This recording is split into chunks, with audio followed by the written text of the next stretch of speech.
நான் உங்களுக்கு குருத்தோலை ஞாயிறு அப்படின்றதுக்கான ஆவிக்குரிய அர்த்தங்கள் ஒரு 5 அர்த்தங்கள் இருக்கு. நான் ஒன்றன் பின் ஒன்றாக நான் என்ன பண்றேன் உங்களுக்கு சொல்றேன், நீங்க எழுதி வச்சுக்க. முதலாவது குருத்தோலை ஞாயிறு அப்படின்னா அது யார்? அந்த கழுதை குட்டி மேல யார் ஏறி வரான்னு உங்களுக்கு தெரியும், ஆண்டவராகிய இயேசு கிறிஸ்து. அவர் என்ன ராஜாவா? தாழ்மையான ராஜாவின் வெளிப்பாடு ஒன்று. இரண்டாவது ஓசனா அப்படின்னா நமக்கு என்ன இருக்கணுமா? ரட்சிப்பின் இயக்கம் இருக்கணுமா. மூன்றாவது குருத்தோலை, இது எதை குறிக்கிறதுனா வெற்றி மற்றும் சமாதானம்.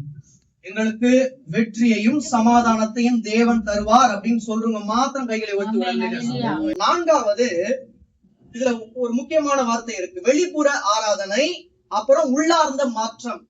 நம்ம வெளியே ஆராதிக்கணும், உள்ளத்துல தேவன் இருந்தாதான் வெளியே நம்மளால திருப்தியா ஆராதிக்க முடியும். ஐந்தாவது ராஜாவை நாம் ஏற்றுக்கொள்ள வேண்டும், மறுக்க கூடாது. அதான் நான் உங்களுக்கு நான் சொன்னேன், ராஜாவை ஏற்கிறோமா மறுக்கிறோமா அப்படின்னு எழுதிட்டு ஒரு கேள்வியாக எழுதிட்டு எப்படி எழுதுங்க, ராஜாவை ஏற்கிறோமா மறுக்கிறோமா அப்படின்னு ஒரு கேள்வியாக எழுதிட்டு கீழே விடையாக ராஜாவை என்னாலும் மறுக்க கூடாது, என்னாலும் ஏற்றுக்கொண்டு வாழ வேண்டும்.